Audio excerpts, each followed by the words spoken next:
I do want to move on because there's been something I found very, very, very interesting happening of late, and it's to do with YouTube. Funnily enough, so that means this will definitely be demonetized. Here we are. Susan Wojcicki. I think that's how you pronounce her name. You know, Wojcicki.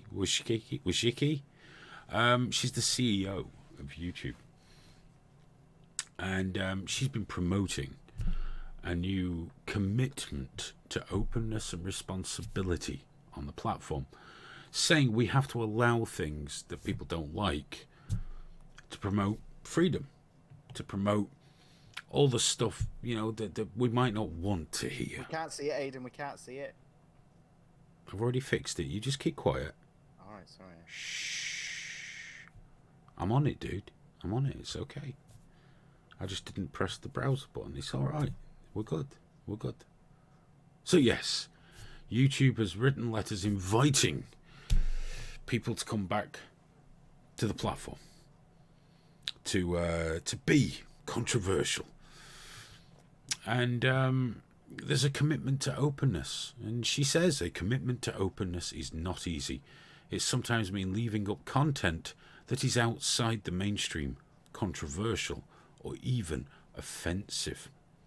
But I believe that hearing a broad range of perspectives ultimately makes us stronger and a more informed society, even if we disagree with some of those views.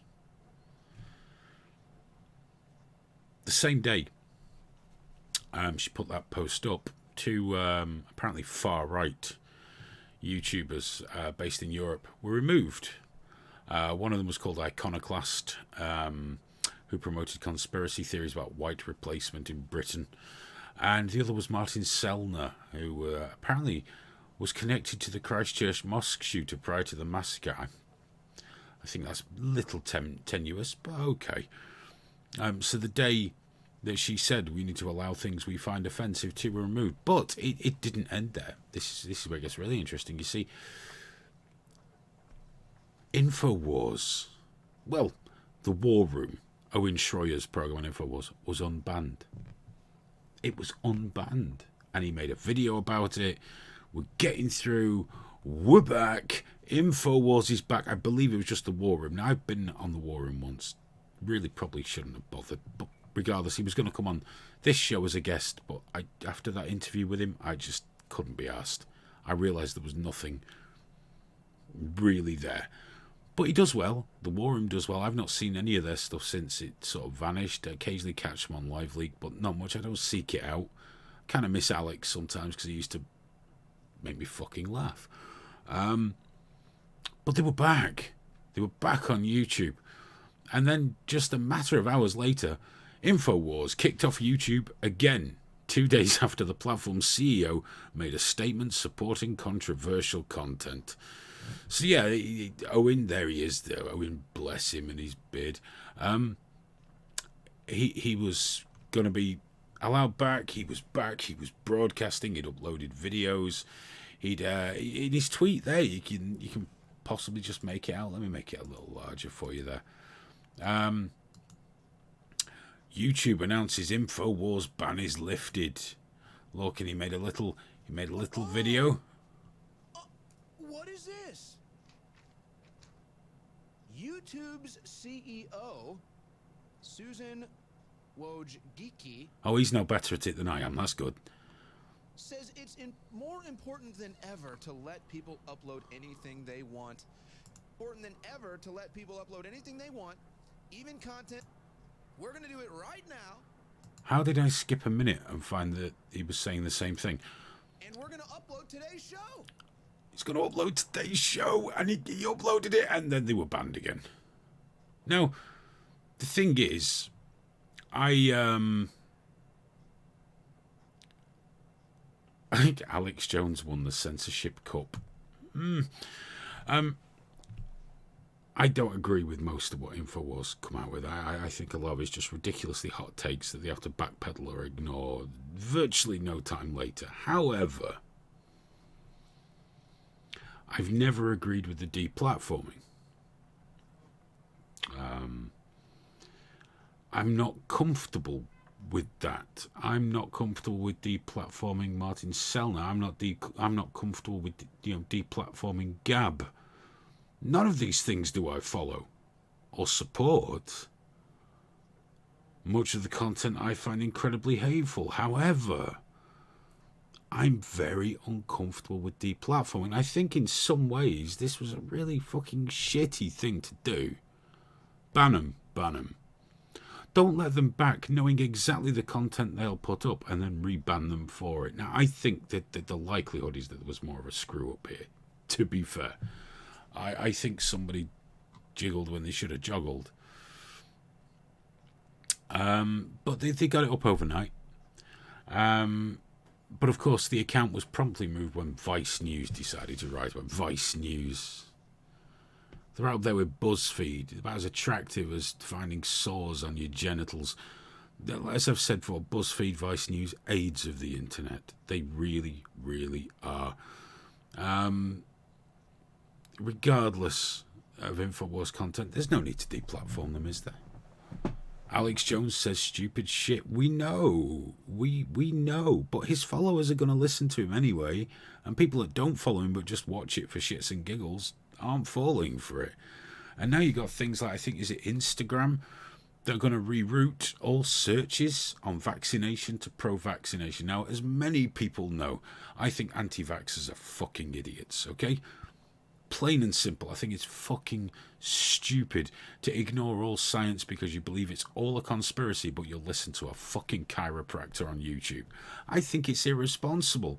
I think the fact that measles is making a comeback is not a good thing. Measles is not character building. Measles kills. And then some prick will always say to me, well, that which doesn't kill you will only make you stronger. This is not true. Whooping cough doesn't, and fucking polio certainly doesn't. You know, yeah, some of the vaccination programs are intense and way too overwhelming, but come on, let's focus on these big diseases that we don't want children to get and protect those that can't be vaccinated. So I've got my views on that, but I've never once said anti-vaxxers should be silenced, challenged, mocked, laughed at, used as objects of derision. But now, because they're being marginalised so much, it's merely making them more determined, and that's why we're seeing these knock-on effects. Not because people are hearing about it, but because nobody's engaging. It's still going to happen. You can't deplatform an opinion. You can't prevent opinions by going, you can't be on YouTube anymore, because these fuckers find each other. It's like when they said we need to de-encrypt WhatsApp because of terrorism. Well, then what? Really? We need to moderate all forums with more than 500 members because terrorism. Because that's what terrorists do, isn't it? They hang out on popular forums going, what should we blow up today, Ahmed? What the fuck? Are you fucking shitting me? This is more of that bullshit.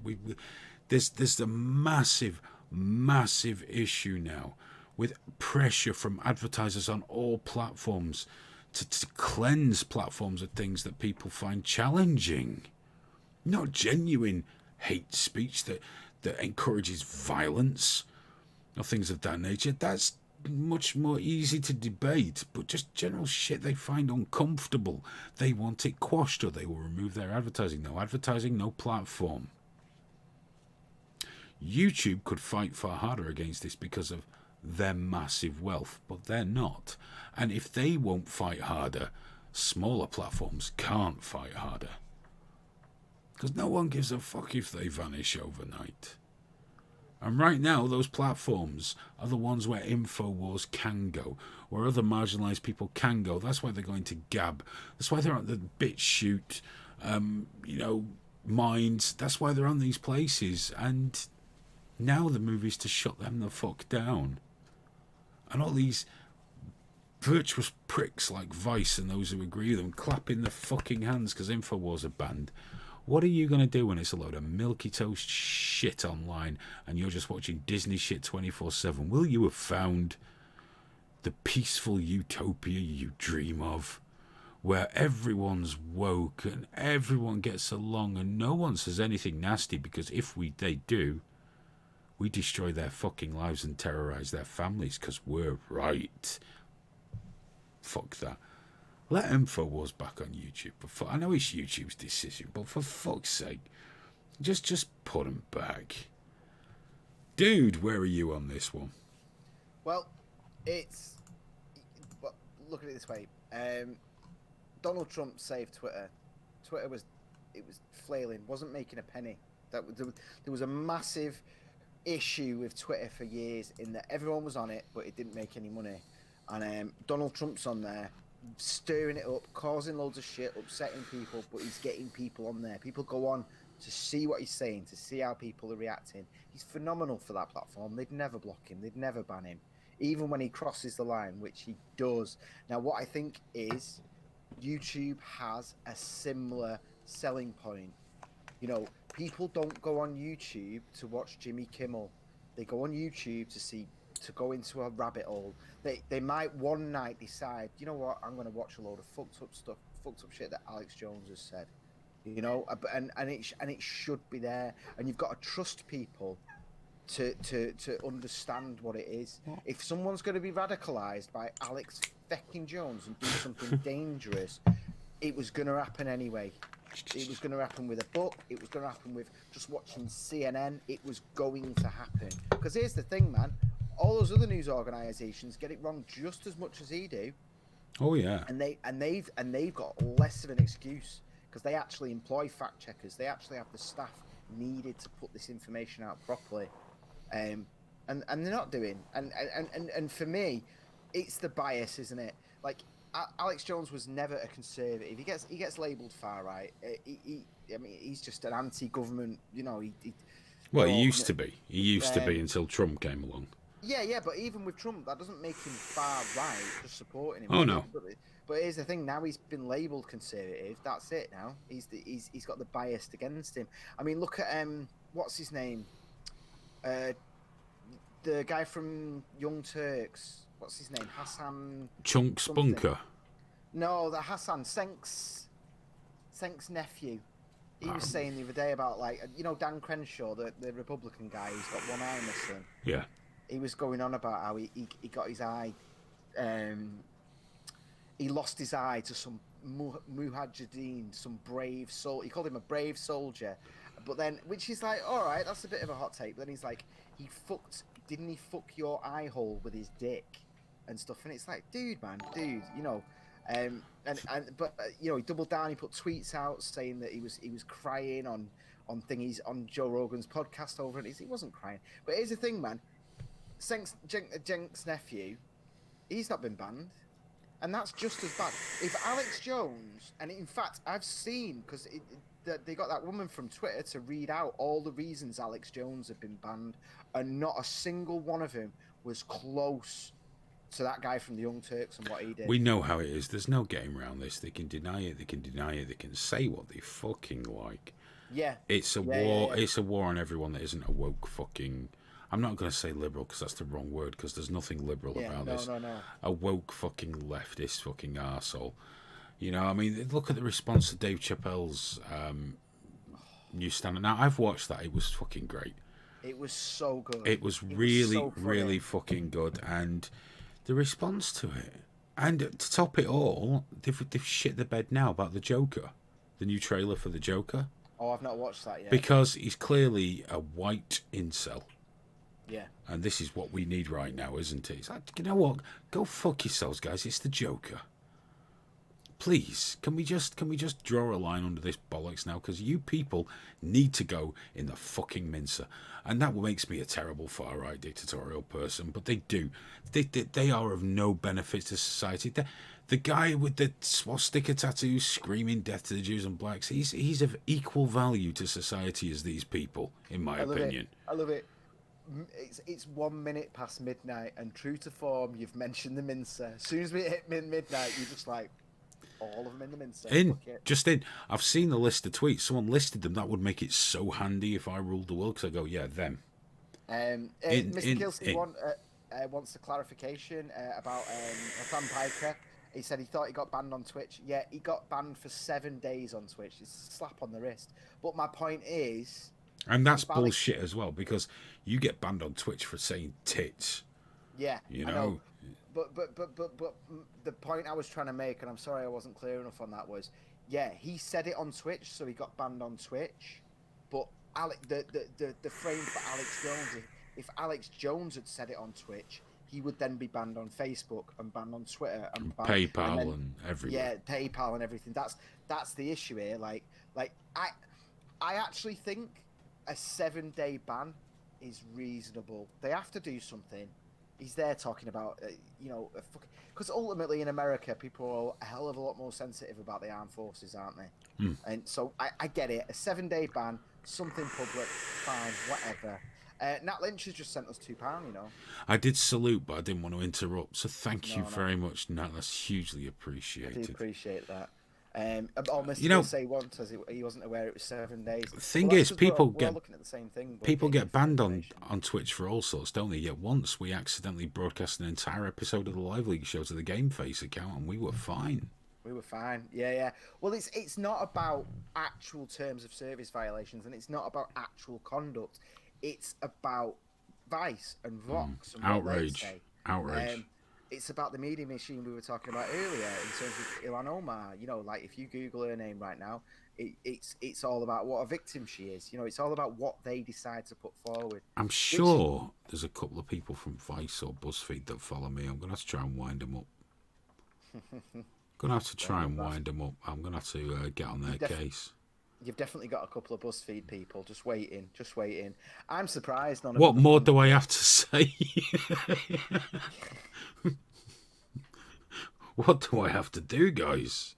Yeah, the thing is, though, man, when they think that you're taking their ordinance from them, that's when they go after you. Right now, nobody's watching us over BuzzFeed, so what the fuck do they care? They've got no principles. They don't care. And don't get me wrong, we're a small channel, but channels smaller than ours have been fucked hard. Guys, Because help us grow. Share our videos, share our channel, tell everyone to join. Get us to the point where we threaten BuzzFeed, because I would love to have a war of words with those pricks. I love it because the hit pieces and the because that's the thing, because when they decide to fuck someone over, they then, some intern or whatever just spends 3 or 4 nights, pretty much 24 hours a day, going through every single video, going that bit, and they just make a montage, and then they go, everybody, look at this, remove. Oh, that'd save us so much trouble if they do that for us. I know. Well, we're always meaning to do that ourselves, aren't we? But I always laugh about the fact that they would have to. All they have to do is just go to the last episode of one of our live shows. They don't. That's all you need. And in fact, it'd make their job easier, because we'd be wearing the same clothes. It'd all look the same. They'd be like, this was just one episode. Not only that, I wouldn't even complain about context. You just got to own that shit. I mean, you said this. Yes. Oh, they're not getting an apology out of me, man. They can go fuck themselves. I never apologise to fucking anybody. I'm certainly not about to start now. Especially not to fucking BuzzFeed and woke people. No. No. Fuck that shit. The minute you say sorry, they destroy you. Well, for them, your apology is your admission of guilt. So it doesn't. Whereas I will offer them a complete admission of guilt with no apology. Fuck you, people. That's the thing, though. That's the reason they avoid you, because you've got history. I don't give a fuck. And they know you're not going to apologise. They know you're not going to play the game. Yeah. Oh, certainly will play. It's like that hostage guy who was taken out. He was never with jihadists, but he said, if there'd been a video of me, you'd have shown it on your website, wouldn't you? I went, oh yes. And that didn't go down well either. People don't like honesty. That's the problem. People don't like it. Do you not think you should apologise to these people? No, I don't know them. Fuck them. Well, you know what, though? It's easier these days to go after, someone like Sargon, who does videos out of his garage. It's easier to go, because he doesn't have the legal team, he doesn't have the apparatus, he doesn't have the history in terms of dealing with it. You know what I mean? They can just basically paint him or whoever else how they want. Like fucking Dankula and any of them. No, it's ridiculous. It's fucking ridiculous. And yeah, but just to be clear, I don't think anyone should be banned or censored or anything unless they had just out and out breaking the law. You know, Yeah, I mean, like it's often with Lively when people pull me up for what's censored on Lively, what's not allowed. I don't think they realise that, if it was just left to me, just me, I had no responsibilities, wasn't part of a group, there weren't people that depended on it, that it'd have been shut down fucking years ago because I'd just allowed everything. Apart from pedos and incels and Jonathan Yaniv. Apart from them, actually no, I would have allowed Jonathan Yaniv because Lively would eat my life.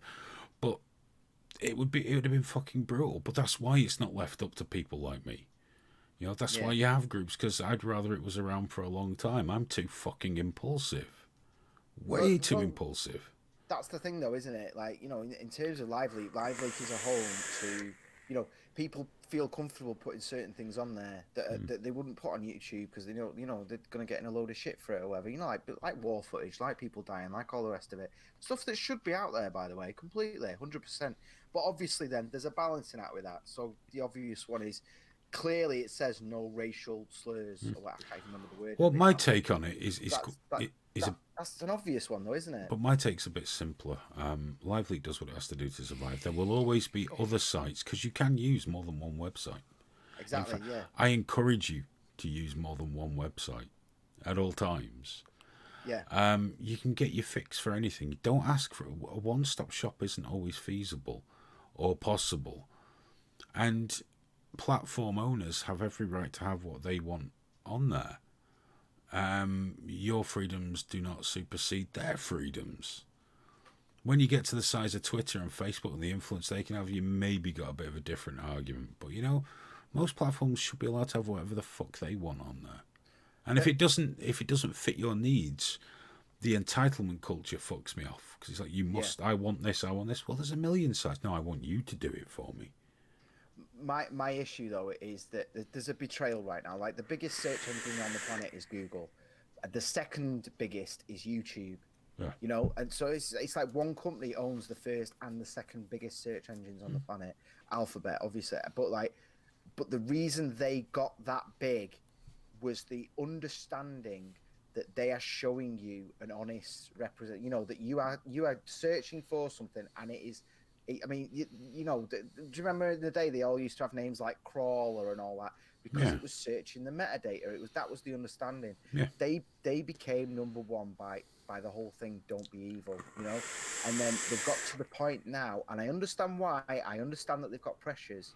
But they got to the point now where they put the finger on a little bit, and it worked out, and now they're just leaning right on it, and their search results are insane. Oh, you just compare them even to Bing, yeah, or DuckDuckGo if you're not dragged into the drama there of who they support or whatever it is. But do side by sides with Yahoo, Bing, DuckDuckGo, and Google.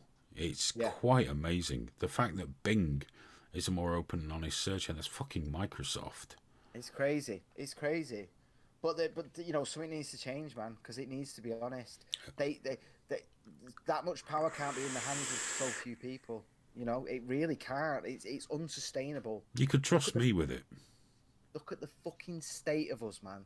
Look at us. Like society's just so many things are crumbling, and I know. In the long run, it'll be fine. I know it'll be fine. We have these ups and downs throughout all of human history, and we've got this brand new thing, the internet, that's connected because it is new, relatively speaking. Oh, very much so. And it's allowing us to become a hive mind in a phenomenal way. The problem is, it's gone from being what it was meant to be, which wasn't a hive mind. It was just a way of connecting people. And it's the control has been condensed into the hands of a few, and that was never the idea of the internet. It was meant to be the hands of the many. Yeah. There were meant to be 10 million websites that you that were regularly visited, not 2. Yeah. But because people are people, and people inherently are consumers, not producers, we're cattle. We're cattle for the likes of Google, who basically own the fucking internet, between them and Facebook. People think I'm just, being clickbaity when I blame social media for a lot of the negative changes in humanity. certainly how we communicate, certainly how we lack the ability to think beyond headlines. Critical thinking has become a thing you say when you want to accuse someone of being more stupid than you because they've not read the same propaganda. And it's being eroded. We are living in a headline society of I want what I want it now, fuck you, I've read a headline, I'm educated. And this is going to sound horrible, but this is absolutely true. Absolute fucking morons of the highest fucking order have their level playing field.